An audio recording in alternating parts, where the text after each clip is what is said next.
This question is from differential equation and it was asked in JEE 2016. The question is based on linear differential equation. If the curve y is equal to fx passes through the point 1 comma minus 1 and it satisfies the differential equation which is given by y into 1 plus xy into dx is equal to x dy, then we have to find the value of f of minus 2. Okay हमारे पास जो ये differential equation given है y into 1 plus x y into d x is equal to x into d y. अभी इसको हमें ध्यान से देखना है, क्या ये वेरिएबल सेपरेबल है, क्या हम लोग वेरिएबल को सेपरेट कर पाएंगे x और y को. तो हमारा आंसर आएगा नो. क्यों? क्योंकि यहाँ पे x और y एम्बेडेड है एक साथ. ठीक है. क्या ये होमोजीनियस इक्वेशन है? नहीं. होमोजीनियस इक्वेशन होता तो डिग्री कितना होता? सेम होता, लेकिन यहाँ पे डिग्री अलग अलग है. इसका डिग्री 1, इसका डिग्री 2, इसका डिग्री 1. ओके, तो डिग्री भी अलग अलग है. इसका मतलब थर्ड क्या आता है? लीनियर डिफरेंशियल इक्वेशन चेक करेंगे. लीनियर डिफरेंशियल इक्वेशन चेक करने के लिए हम लोग क्या निकालना पड़ेगा? D y by d x. D y by d x जब हमने कैलकुलेट किया तो हमारे पास जो फाइनली वैल्यू आएगा d y by d x will be equal to y multiplied by 1 is y plus y multiplied by x y will be y square whole divided by x.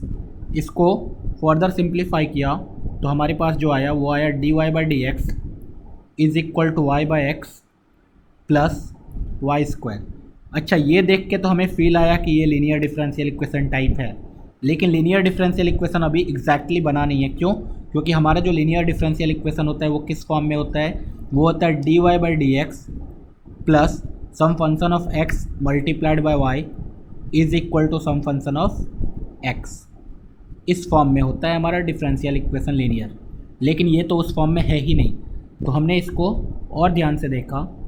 This is d y by d x minus y by x is equal to y square. अब हम लोग याद करने की कोशिश करें अगर, तो लीनियर डिफरेंशियल इक्वेशन में हमने पढ़ा था Bernoulli's equation.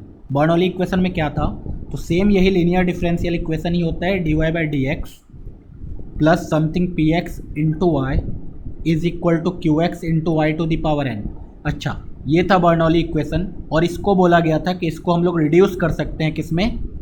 Linear differential equation के टर्म में. और वो कैसे रिड्यूस कर पाएंगे? तो मैंने बोला कि इसका जो मेथड होता है वो क्या होता है, पहले क्या करो y to the power n से डिवाइड कर दो. यहाँ पे y स्क्वायर है, यहाँ पे 1 इंटू सम वाई स्क्वायर. तो क्या करना पड़ेगा हमें? इस इक्वेशन को y स्क्वायर से डिवाइड करना पड़ेगा. तो हमने क्या किया? y स्क्वायर से डिवाइड कर दिया. जैसे ही y स्क्वायर से डिवाइड करेंगे ये आ जाएगा 1 upon y square multiplied by d y by d x minus y upon x divided by y square कितना आ जाएगा? 1 upon x y is equal to 1. Okay, divide करने के बाद नेक्स्ट स्टेप क्या होता था? कैसे सॉल्व करते थे? तो अगर डिवाइड कर दिया तो ये आ गया 1 upon y to the power n d y by d x plus p x upon y to the power n minus 1 is equal to q x. उसके बाद ये बोला जाता था कि ये जो 1 upon y to the power n minus 1 generate हुआ इसको कोई भी एक नया वेरिएबल v मान लो या t मान लो. ठीक है, और उसके बाद फर्दर डिफ्रेंशिएट करो. तो जब हमने ये जो नया वेरिएबल आया -1 अपॉन वाई, इसको हमने क्या मान लिया? कुछ भी v मान लिया. जैसे v मानेंगे अब दोनों साइड अगर डिफ्रेंशिएट किया जाए x के रेस्पेक्ट में तो हमारे पास क्या मिलेगा? इधर 1 upon y square into d y by d x is equal to d v upon d x. ये कैसे आया? तो हमें पता है 1 अपॉन वाई का डिफ्रेंशिएशन क्या होता है? -1 अपॉन वाई स्क्वायर, और एक माइनस ऑलरेडी लगा हुआ है तो माइनस इंटू माइनस क्या हो गया? प्लस हो गया. ओके, तो हम लोग इसका मतलब 1 upon y square into d y by d x को क्या लिख सकते हैं? D v upon d x and -1 upon y को क्या लिख सकते हैं? वी. तो हमने इन दोनों को इस इक्वेशन में सब्सटीट्यूट किया.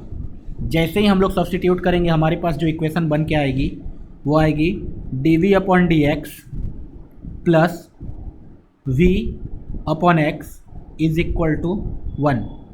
अब हमें फील आ गया होगा कि ये तो एक लीनियर डिफरेंशियल इक्वेशन है जो कि v के जगह y के फॉर्म में है, d y upon d x ना होके वो d v upon d x के फॉर्म में है. ओके, अब हमें ये मेथड यहाँ तक तो समझ में आ गया कि ये लीनियर डिफरेंशियल इक्वेशन है. अब हमें लीनियर डिफरेंशियल इक्वेशन को सॉल्व करने भी आना चाहिए. सॉल्व करने का तरीका क्या होता है?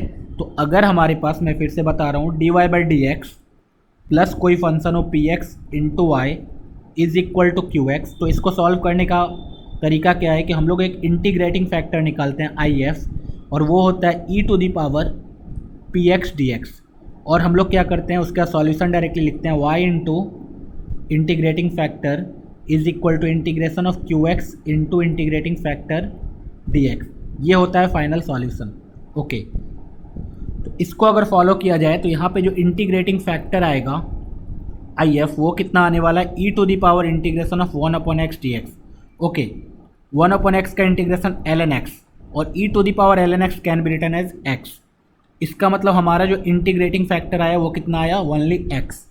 तो जो सॉल्यूशन होगा इसका, y के जगह हम लोग क्या सब्स्टिट्यूट करेंगे, v into integrating factor will be equal to कोई फंक्शन 1 यहाँ पे है क्यू एक्स के जगह into integrating factor d x. Okay, तो हमें पता चला v into x this will be equal to 1 into integrating factor कितना आ जाएगा, x D x.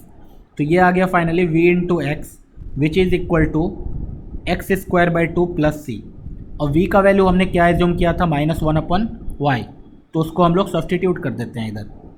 So this will be equal to -x/y which is equal to x square upon 2 plus c. हमारे पास curve आ गया, लेकिन curve में दिख रहा है हमें कि ये जो c एक कांस्टेंट है, इसको हमें कैलकुलेट करना पड़ेगा सबसे पहले। ये c निकालने के लिए हमारे पास एक इन्फॉर्मेशन गिवन है क्वेश्चन में कि this curve is passing through 1, -1। इसका मतलब अगर x का वैल्यू जब 1 है तो y का वैल्यू कितना है, -1। ओके, तो अगर हम लोग x का वैल्यू 1 एंड y का वैल्यू -1 अपने इक्वेशन में लिखे, फाइनल ऑब्टेन्ड इक्वेशन में, तो हमारे पास c का वैल्यू आएगा। तो x का वैल्यू क्या रखना था, 1, y का वैल्यू -1 इज इक्वल टू 1 का square is 1 divided by 2 plus c. Therefore this is 1 -1/2 that is c is equal to कितना आ गया, 1/2। Okay, so we got -x/y is equal to x square by 2 plus 1/2। LCM ले लिया तो ये आ गया x square plus 1/2 is equal to -x/y, or we can say that y will be equal to -2x/x square plus 1। y और इसको fx बोल दो, बात एक ही है। fx will be this। हमें f किस चीज़ का वैल्यू निकालना था, we had to find the value of f of -2 -half। f of -half मतलब x का वैल्यू अगर -half रखे तो कितना आएगा वैल्यू, देखते हैं। f of -half will be equal to -2 into -half divided by -half का whole square that is 1/4 plus 1। ये आ गया value 1 divided by 1/4 plus 1 is 5/4, और ये ऊपर जाके 4/5 बनेगा। Hence we can say that f of -half का वैल्यू कितना आ गया, 4/5। तो देखते हैं कौन से ऑप्शन में 4/5 है हमारा। So the final answer will be option B, 4/5।